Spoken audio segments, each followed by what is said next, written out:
Marriage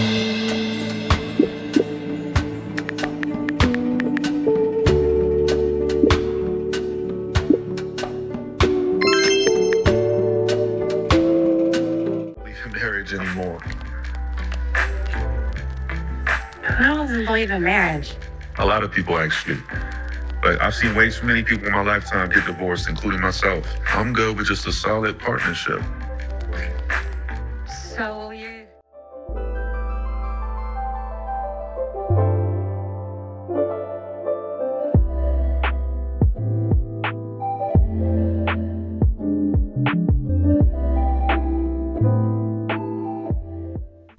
Sabrina, what's with you and these babies?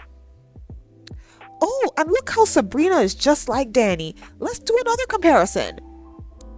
She is drunk off the mimosas. Give me one margarita, I'ma open my legs. Two margarita, I'ma give you... I'm sorry. Yes, we all heard the song by Angel. But she wants a baby really bad. And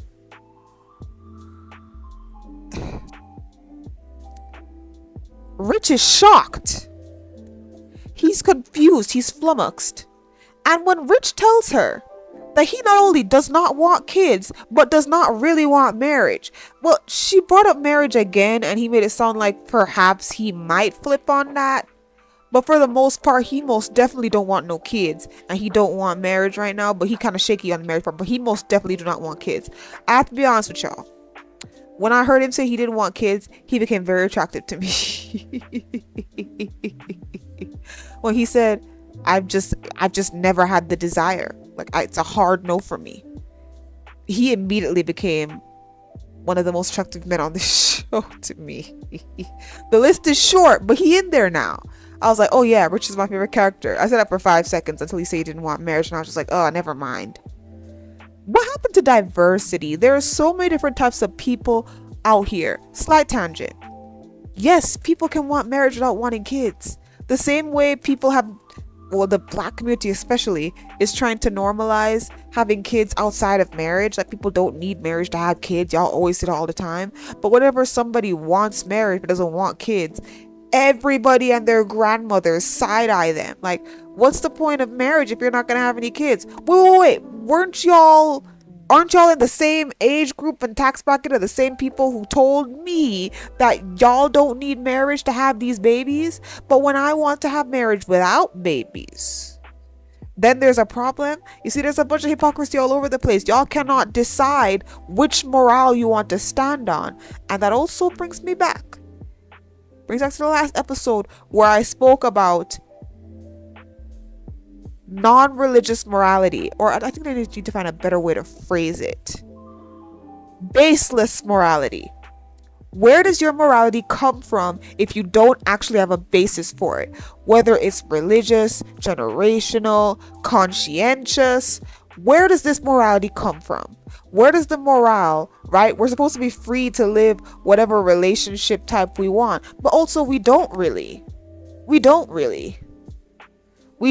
live whatever relationship type that we want. We don't.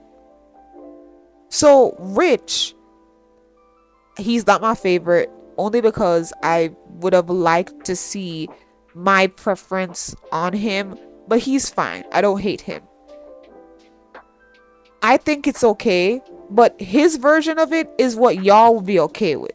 Like, y'all would be okay with a guy who doesn't want to get married and who doesn't want kids as long as he doesn't want to get married. Y'all would be okay with that. If he wanted to get married and he didn't want kids, y'all would think he was weird. I think that's so sad. I was excited for a second because I thought, wow, that's really strange for a man to want marriage and not want kids. That's just, it's not usual. And I thought it was so interesting that they were going to have that. I was like, ooh, here comes some depth. But no. Anyway, let me get back to what I was saying about her and Danny being similar. You know, like how in the first episode I brought up that Danny hasn't really changed that much? She's changed a tiny bit, like 5%, but she hasn't changed that much because she still didn't get to know Tony enough to understand certain things about him. So she was still, like, she's 3 months in, he's over her house all the time, they're knocking boots every second they can get, and she didn't know that did therapy. In the very same way, Rich is just over her house, babe, ooh, babe, they together, they knocking boots every chance they can get as well. And she did not know that he did not want kids and does not want marriage. Guys, we have to do better. If you want to just like do whatever you want with people, fine. But at least do your due diligence if you care. I'm sure there are lots of people who don't really care. So due diligence apart from like an STD test doesn't matter. Right? Like, okay, they're gonna get an STD test on the person that they like, but they don't really need to know anything else. They don't need to know religion. They don't need to know anything because they're not in this for the long haul. They don't care. This is casual. This is not casual for these girls. They like these men. And I think it was so weird that like all the girls, like once they heard babies and marriage, they're like, ugh, way to bring down the mood, Sabrina. And I understand that especially for people like Fatima is a sore subject because everything that's going on with Zach. But hey, y'all love to pretend that you know her and Zach are the best couple and it's so easy and pretty. But look at the stress that they keep putting on Fatima. Don't worry, I have a Fatima video coming out. It's coming. But yeah, so Sabrina wants these things. And we as the audience didn't even know that she wanted that because we spent the last 6 years watching her fight mentally over whether or not she's willing to allow Calvin to be a little bit more metrosexual in bed. That's all we've been seeing her fight with. We didn't know that she wanted marriage. We didn't know that she wanted kids. We didn't know that she preferred dogs over cats because when Rich said he was a cat person, she got disappointed a little bit. And this is what I was talking about with me not necessarily enjoying us getting more information about these girls at this point in time because it's disappointing. There's no issue with her wanting kids and a dog and a marriage. Why are we just hearing about it now? It could have been exposition from long ago. Long ago in the seasons, you randomly like have her walk down the street with Calvin one day and then a dog comes up. She's like, oh, I love dogs. I want to own a dog one day. And you know, I dream that like I'm gonna have a son and the son will be the dog's best friend and they'll grow up together. You know, just some stupid exposition that lets us know as the audience that she wants kids and or she wants a dog. Now we assume she wants marriage because, you know, most Tyler Perry women want marriage. So we're just going to assume she wants marriage. Fine. That is the one aspect we're just going to assume. Even though Daddy does not give I want marriage. But we're not going to get into that right now. So Rich dips out of there. He leaves her slumped in bed hoping that she'll just, you know, fall asleep. 1 margarita, 2 margarita, 3 mimosa, 4 mimosa. And Sabrina needs therapy. Why are you rushing? Why do you want to freeze your eggs? Why is it that if this is so important to you, you did not ask him the hard questions? Like, why are you spreading your legs for this man for over 3 months and you didn't even know if he wanted marriage and kids? What? Here's one thing I'll give them. And I'm giving them this on a maybe because we don't know for sure. What I think happened, and this is me within an alternate universe, meaning this could be true and I could be wrong. Either way, who cares? I think, and this is why I said it pairs into my point. I told y'all I did not like how Jordan, Tony, and Rich came into this show. What did I say? I said it was performative. I said it was stupid. I said there was also other ways that you could have shown us that they were going to be better men than the men that were already on the show and that they were going to respect women of noir complexion. You didn't have them to sit down and do like a fraternity dance. A-E to the T-E-Y. Okay, ladies, let's protect black women. Hey, like we didn't need that. We didn't need that. Rich said all this dumbness about how, oh, principles, this guy and this, but he got divorced and that jaded him. Now I know some people will say, I thought you said that the fact that Tony did a therapy was a red flag, because Tony is a red flag, not therapy. Tony is a red flag, and Tony just gives that whatever he does that's good is just a red flag for me. I'm sorry, it's a bias at this point, but he didn't necessarily prove me right. or wrong. He just in the middle. He in limbo. Rich made it seem like he was grown and knew what he wanted. But it seems like he should have been the one to get some therapy. Here's why. Tony doesn't need therapy because Danny's not going to ask him for marriage. Rich needs therapy because Sabrina wants marriage. Now, how can I say for sure that Danny does not want marriage? Intuition. When Sabrina brought up babies and marriage, everybody was like, ugh. The person who I wasn't very shocked by this by was Danny. From everything I've seen of this girl, from the years I've been watching this show, her not wanting marriage and children makes a lot of sense to me. Is it linked to her trauma? Most definitely. But considering that I don't think she's ever going to get that fixed, I figured she'd just be in a relationship, girlfriend, boyfriend, forever. And maybe the show would end with her getting a proposal, accepting or denying, who knows. But there's no way the show would end with her already married with children. Like, that's not going to happen. Or at least that would not happen, not with the narrative that they show, and not properly. Let's just shift gears because I'm rambling. Sabrina did not do her due diligence in this relationship. She didn't. And QED, that makes her a lot more like Danny than she even wants to admit. None of these girls did any self-reflection, any amount of healing. They didn't pause, they didn't do anything before they jumped into the sack with these men. And that's disappointing to me. I know this is a romance show, so we need them to move on pretty quickly. But the show is trying to be semi-realistic. But what it's doing, and all it's doing, all I've said, is that it's just showing how flawed these girls are. And how upsetting it is that none of them have ever changed. Andy, right? Andy has a coitus problem.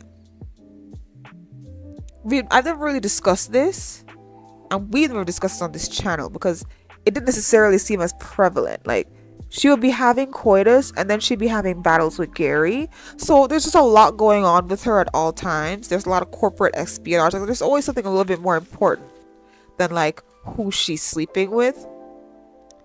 But to just see like when she got back, like, you know, she said she had like a coitus addiction, and Danny was like, she said she had a coitus addiction because of Jordan, and Danny said, girl, you had that way before Jordan.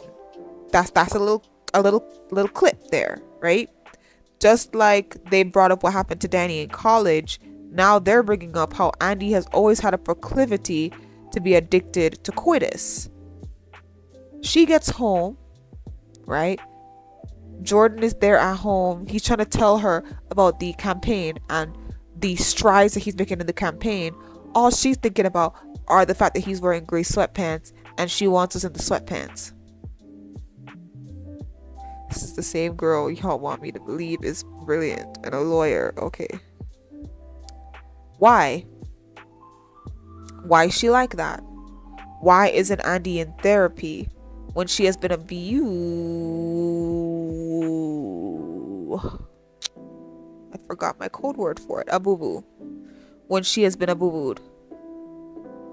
Allegedly, she was a boo-booed in college, which is why her friends were scared for her to be with Gary, because they figured it would have been a pattern of a boo-boo behavior. And Danny is the only one who needs therapy? This is why I can't like any of them. Not because they're flawed, but because they're hypocrites. All of them are hypocrites. Every single one of them in each and every of their own way. Back when I used to put Danny on a pedestal, I would talk down on the rest of them. But whenever they would talk to Danny, I would be like, yeah, like, because they're friends, they could definitely tell each other to do things. But I used to see people say a lot of times that none of them had any room to talk. Now I'm starting to see it. Here's why I finally agree. Not because your friend shouldn't be able to hold you accountable, but your friend can't be constantly trying to hold you accountable if they're never going to change. You can't tell me to stop drinking when you're over here an alcoholic just like me and you're not even thinking about putting down the bottle, but because I'm further along in my a boo-boo of drinking, like I'm the one driving, I'm the one who could do a DUI, you want to stop me, but you're like 2 more shots away from a DUI, you close. That's how these girls are. They want to get on the person in the group who is closer to something detrimental at the time, but they're all doing the same thing. They may not all do it in the same way, but they're all doing the same thing. They all get into these reckless relationships. They all let go of somebody that they should have tried to work it out with, and they always move on a little bit too quickly.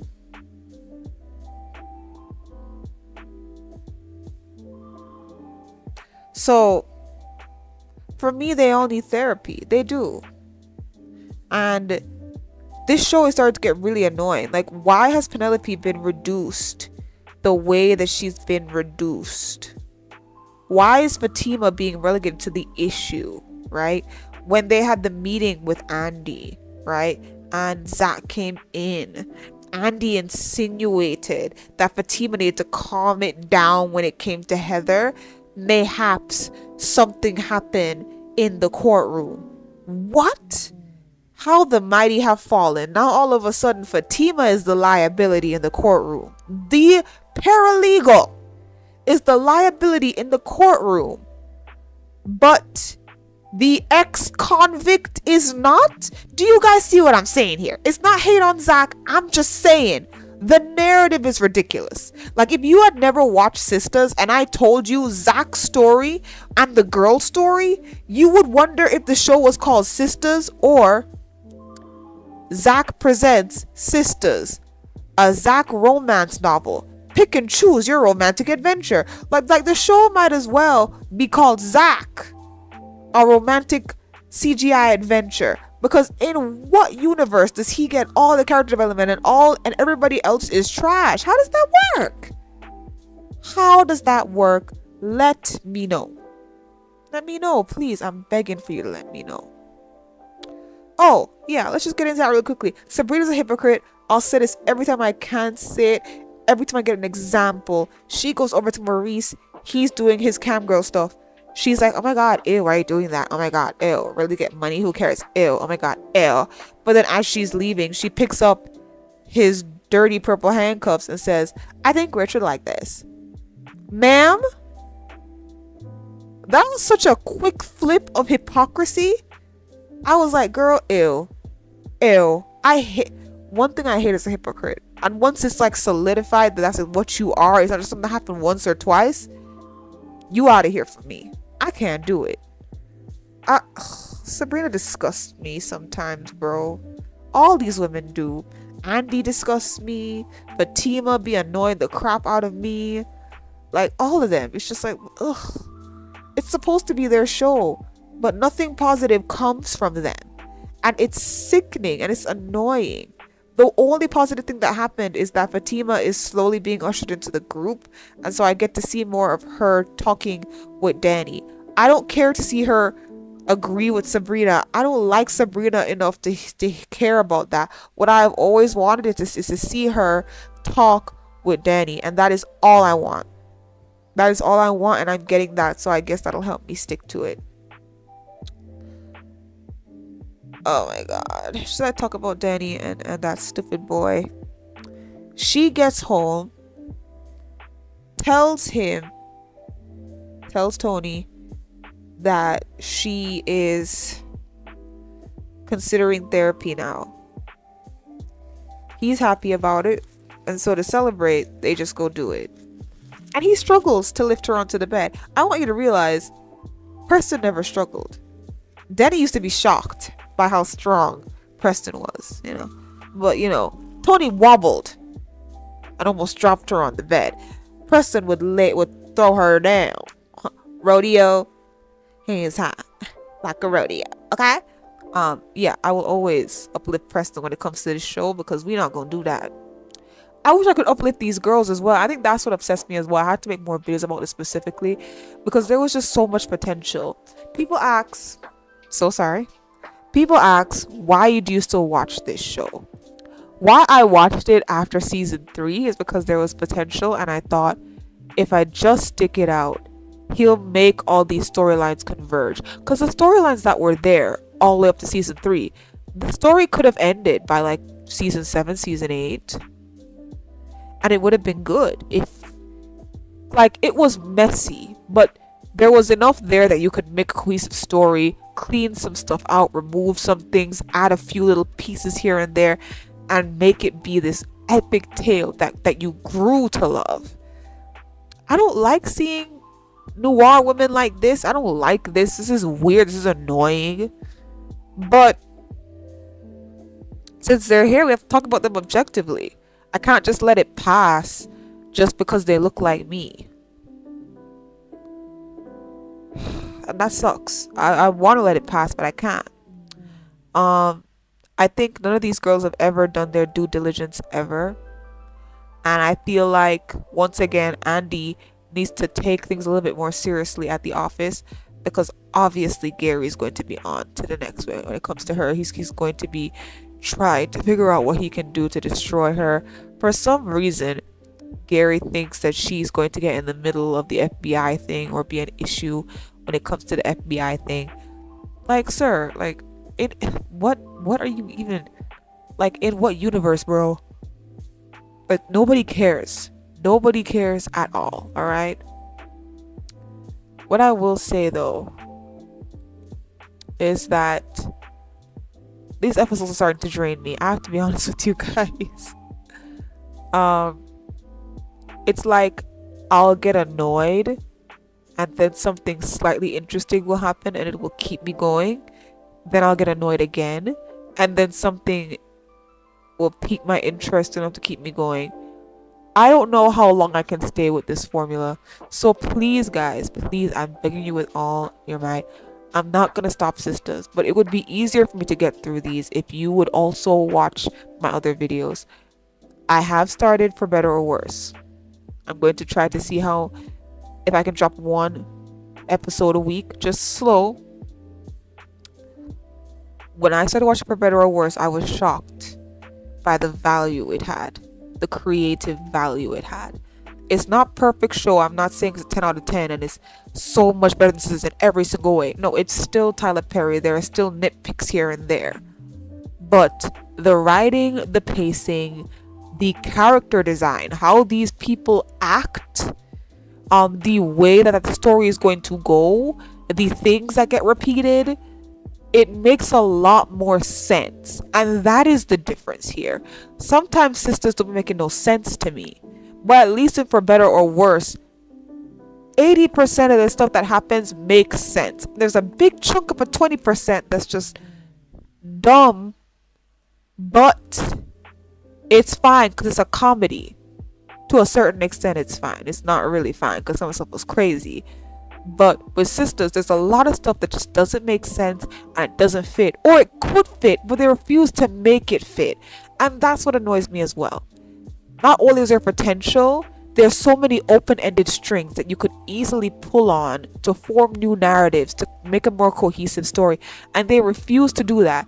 They decide to keep everybody in confusion just for the drama. Drama does not always have to be one stupid shock after another. It can also be, what can they do to resolve this? Is it ever going to get resolved? Is this person ever going to change? Everybody don't have to change at once, but at least one of the 4 girls should have a change that lasts, and then each girl should slowly change after that. If you want it to be like a slow canon effect, right? As it comes to a close, each season one girl has a change, right? So maybe this season it's Karen's change. She's having a kid, she has to change. Then next season, Danny's change. She's perhaps marrying a guy with children, she needs to grow up. Then next season, Sabrina changes. She realizes she's been full of herself and that she's been judgmental her whole life. She has to go to an ashram in India or something stupid like that, something really cliche, to find herself, come back a new woman. And then she makes her decision on whoever is there for her to make a decision on. Whether she even wants the life she thought she wanted, she changes, she becomes a better person, a more helpful person. Then last, because the show really hinges on her low key, we have Andy. She gets counseling for her Abubu. Abubu stands for ABUSE. Don't forget it. She gets counseling. She calms down a little bit from her high maintenance self, but not all the way. Then she meets somebody who can give her everything she's ever wanted without her having to lean on the crutch of her Abubu. And the show ends with all of them happy with who they are, coupled or not, child or not. And of course, we can have Fatima slowly changing in the back in any season we feel like, because she got her own show. That is what should be happening right now. But instead, what we're getting is nonsense. And I'm so sorry this video is so long, guys. I promise I'll get this out as quickly as I possibly can, because it doesn't seem that you guys watch it a lot when I do the big effort thing with the clips. So I'm just gonna stop doing that, because honestly, work has been a lot and it takes a lot to do it. And so if I get more views when I don't do that, then I'm just gonna do it a lot less. I'll put like a clip in the beginning or whatever, to show the tone. But apart from that, I'm done. Please let me know your thoughts down below. Love yous. Thank you guys so much for watching. Bye, my sires. Susu.